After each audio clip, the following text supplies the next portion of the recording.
Personal growth या आपल्या पॉडकास्टमध्ये मी वीणा तुमच्या सगळ्यांचं स्वागत करते।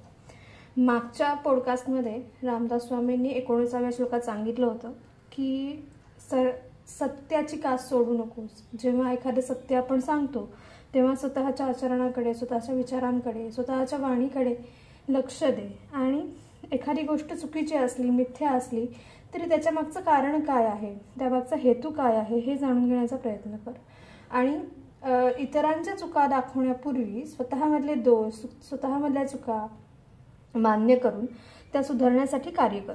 सत्य किंवा असत्य हे ठरवण्यापूर्वी विवेकाने त्या परिस्थितीचा, त्यामागील हेतूचा विचार कर।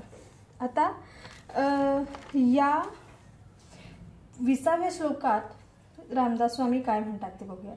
श्लोक असा आहे, बहुहिं पुटी होई जे माय पोटी, नको रे मना यातना तेची मोठी, निरोधे पचे कोंडिले गर्भवासी, अधोमुख रे दुःख त्या बाळकासी। आता याचा शब्दार्थ कसा होतोय ते बघूया। ह्या शब्दार्थामध्ये रामदास स्वामी सरळ सरळ सांगतात की मना मातेच्या उदरातून पुन्हा पुन्हा यावं लागतंय किंवा त्याच्यासाठी खूप कष्ट घ्यावे लागतात। ही कठीण यातना भोगण्याच्या चक्रामध्ये किंवा ह्या कठीण यातनेमधनं पुन्हा जाऊ नकोस। साऱ्या बाजूंनी कोंडल्या गेल्यामुळे गर्भवासामध्ये बालकाला ज्या यातना होत्या तशाच प्रकारच्या यातना एखादी नवीन गोष्ट जन्माला येताना होऊ शकतात किंवा त्याच यातनेचे दुःख भोगावे लागते आणि त्यासाठी उकिडवे किंवा खाली तोंड करून बसून मग ते यावं लागतं। अशा प्रकारचा साधारणपणे याचा शब्दार्थ होतो। आता आपण याचा भावार्थ बघूयात बरं का। भावार्थामध्ये ना खूप गोष्टी अशा आहेत की ज्या खरं तर बालकाच्या जन्माच्या प्रोसेसबद्दलच्या थोड्याशा गोष्टी सांगतात की एखादं म्हणजे जेव्हा नॉर्मल डिलिव्हरी होते तेव्हा त्या आईलाही यातना होत असतात आणि त्या बाहेर येणाऱ्या बाळकालाही यातना होत असतात आणि त्या यातना म्हणलं तर बाईचा दुसरा जन्म असतो आणि त्या बालकाचा सुद्धा ह्या जगात येण्यासाठीचा हा प्रवास असतो किंवा ह्या जगात येण्यासाठीची धडपड असते आणि जेव्हा बाळ ते धडपड करतं तेव्हा या काय म्हणतात एक सर्व्हायव्हल इन्स्टिंक्ट पण ते जागं होतं आणि एकूणातच बाळ किती या जगामध्ये जन्मासाठी जगण्यासाठी योग्य आहे या सगळ्या गोष्टी त्या वेळेला ठरत जातात। काय कुठे गरज आहे या सगळ्या गोष्टी आपल्याला दिसून येतात। आता ह्याच्यात आपण आधीचे जे 14व्या श्लोकापासूनचे 17व्या श्लोकापर्यंतचे जे काही आपण पॉडकास्ट आहे त्याच्यामध्ये या सगळ्या गोष्टींचा काही ना काहीतरी रेफरन्स येतो बघा हा, की हे जन्म मृत्यूच्या चक्राबद्दल किंवा एखादी गोष्ट जन्माला आली की त्याचा मृत्यू अटळ आहे या संदर्भातले हे 4-5 श्लोक आहेत। त्याच्या लिंक्स किंवा प्लेलिस्टमध्ये तुम्हाला सापडतील, त्या तुम्ही जरूर ऐका। आता जेव्हा एखादं मूल जन्माला येतं तेव्हा आधीच्या श्लोकात जसे त्यांनी रेफरन्स दिलेत की त्याच्या मागे काही ना काहीतरी कारण आहे, करेक्ट आहे, काहीतरी पूर्वकर्म केलेली आहेत त्याच्यानुसार ते बाळ जन्माला येतं। कोणाच्या पोटी कसं यावं, कोणत्या परिस्थितीत यावं ह्याच्यापैकी कुठल्याही गोष्टीवरती माणसाचा ताबा नाही, परंतु त्या व्यक्तीने, त्या जन्माला येणाऱ्या बालकांनी जी काय मागच्या जन्मी कर्म केली असतील त्याच्यानुसार ते बाळ जन्माला आले। आता जेव्हा एखादं मूल जन्माला येतं तेव्हा या प्रसव यातनांमधनं तर त्याला जावंच लागतं, तोंड उलटं करून तर यावं लागतं कारण की सरळ पायानिशी बाहेर आलं तर त्या सगळ्यात जास्त यातना त्या आईला होतात, त्या बाळकाला होतात, सगळ्यांनाच होतात। सो हे कठीण गोष्ट असते आणि बाळक हे लहान असतं म्हणजे त्या बालकाला या कुठल्याच गोष्टीची जाणीव नसते की आपण असं का बाहेर येतोय किंवा हे उलट्या मार्गाने का येतो आहे। फक्त एवढं दिसत असतं की आपण बाहेर पडायचं याच्यातनं, ह्या पिशवीच्या सारख्या आपण एक कोंडले गेलेलो आहोत त्याच्यामधून आपल्याला बाहेर पडायचंय आणि त्याच्यासाठी ते बाळ जीवानिशी प्रयत्न करत असतं आणि त्याच प्रकारे जीवानिशी आई ही प्रयत्न करत असते। आता ही छोट्या प्रोसेसनी रामदास स्वामी काय सांगायचा प्रयत्न करतात हेही आपण बघूयात। आता समजा एखाद्या गोष्टीतून आपण ह्या सगळ्या प्रोसेसला एखादी नवीन गोष्ट जन्माला घालणं किंवा एखाद्या गोष्टीमध्ये नव्याने शिरणं या प्रकाराने जर का बघितलं तर आपल्याला हे पदोपदी लागू पडतं बघा.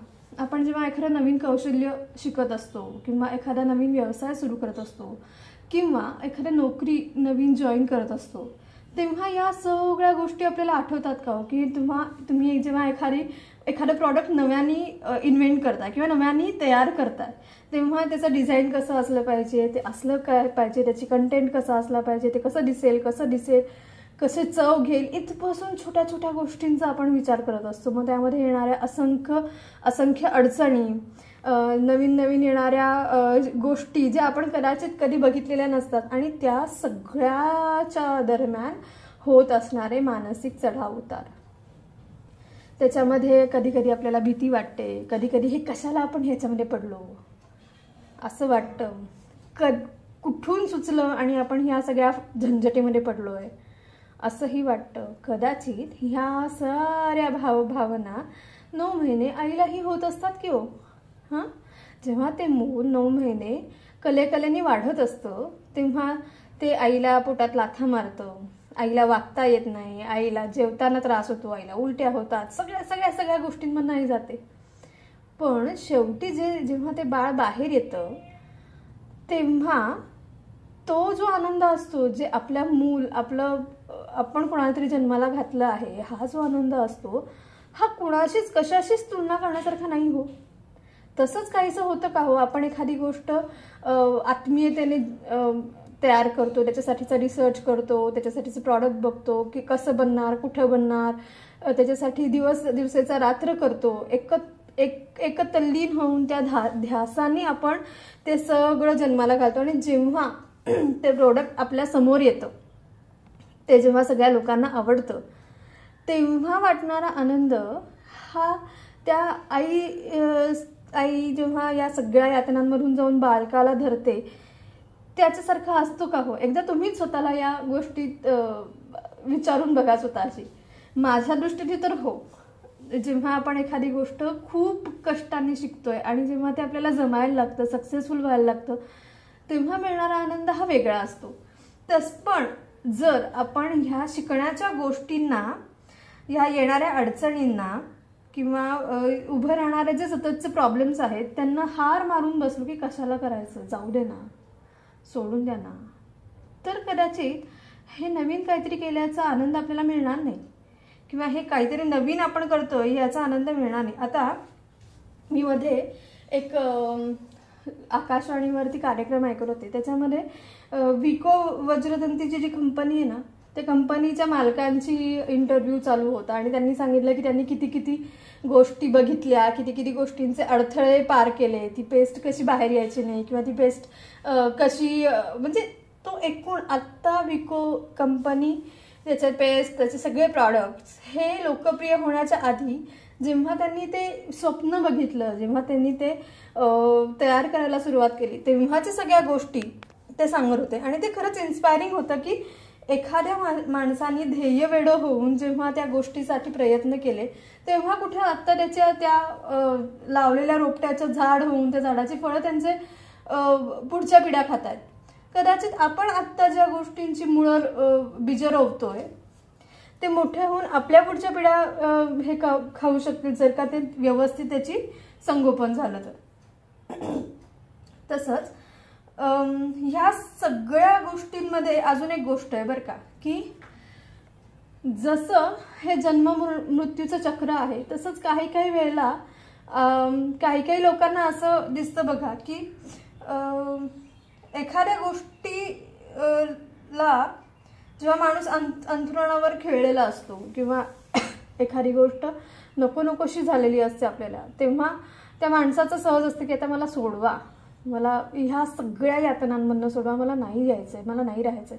बऱ्याचदा आपण असं जी लोक अंथरुणावर खिळलेली आहेत त्यांच्या तोंडून ही वाक्य आपण ऐकतो किंवा त्यांच्या आजूबाजूची जी लोक असतात ती त्यांच्या भल्यासाठी सुद्धा कधी म्हणत असतात की आम्हाला या यातना बघवत नाहीत, आता देवा ह्यांना सोडव, या यातनांमधनं सोडव, तर या यातना कधी कधी आपल्याला असं वाटतं की त्यात काय एवढं, पण जेव्हा ते बाळ बाहेर येत असते ना तेव्हाच्या यातना आणि ह्या सोडो म्हणण्याच्या ज्या यातना आहेत त्या कदाचित सिमिलॅरिटी असल्यामुळे रामदास स्वामींनी या अर्थाने सुद्धा त्या गोष्टी घेतल्यात असं आपण म्हणू शकतो की एखादी गोष्ट जेव्हा आपल्याला सहन होत नाहीये किंवा असं झालंय की आता त्या माणसाला सोडवा, मोकळं करा, किमान मोकळं करा, म्हणजे तो तरी या यातनांमधून सुटेल. त्या प्रेमापायी सगळेजण करतायत, त्या मायेनी सगळ्या गोष्टी करतायत की जे पहिले म्हटलंय बहु हिमपुटे होई जे मायेपोटी, म्हणजे ज्या सगळ्या प्रसव यातनांमधनं किंवा ज्या मरणाच्या सगळ्या यातनांमधनं त्या माणसासोबत सारं घरदार फरफटतंय. तर कदाचित कधी कधी त्यांच्या या यातना बघून असं वाटतं की सोडवा यांना, ह्या माणसाला थोडीशी मुक्ती मिळेल. ज्या यातनांमधून जे ऑपरेशन्स असतील, त्याच्या थेरपीज असतील, त्याच्यामुळे होणारे त्रास असतील आणि वेळ, आर्थिक गोष्टी, मानसिक गोष्टी आणि मनुष्यबळ या सगळ्यांची होणारी तारांबळ बघता कधी कधी खरंच असं वाटतं की ह्या माणसाची तरी यातना कमी व्हाव्यात. आणि असं माणूस जर का आयुष्यभरासाठी अंथरुणाला खिळलेला असेल तर त्याच्या दृष्टीने हे असं होतं की मी निष्कारण किंवा काय त्याला म्हणतात, माझा काही उपयोग नाहीये तरी सुद्धा मी आहे. आणि मग ह्याच्यातनं आत्महत्येचे होणारे प्रयत्न असतील किंवा येणारी निराशा असेल आणि त्याच्यासोबत बाकीच्या घरातल्यांनी कितीही जरी उत्साह दाखवायचा प्रयत्न केला की नाही आपण करूयात, नाही आपण हे करूयात, तरीही त्यांनाही हे जाणवलं असतं की आपलंही कुठेतरी जनजीवन हॅम्पर होतं याच्यामध्ये, आपलेही काही रिलेशन्स हॅम्पर होत आहेत. मग त्यावेळेला त्यांच्या मनात कधीतरी हा प्रश्न येऊन जातो की अजून किती दिवस हे असं चालणार आहे. आणि मग ते सगळे नात्यांचे तिढे होऊ शकतात.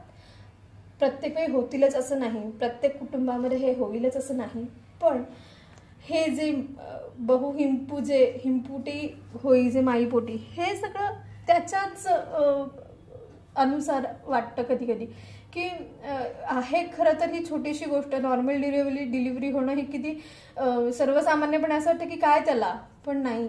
ज्या क्षणी तुम्ही तिथे त्या ऑपरेशन थिएटरमध्ये जाता आणि तुम्हाला जाणवत असतं की ती बाई आकांताने ओरडतीये पण ते बाळ बाहेर येत नाही, त्यावेळेला त्या बाईला सोडवण्यासाठी तरी लोक म्हणत असतात की बाई करा, तुम्ही त्याचं ऑपरेशन करा आणि त्या बाईला सोडवा, त्या बाळाला सोडवा.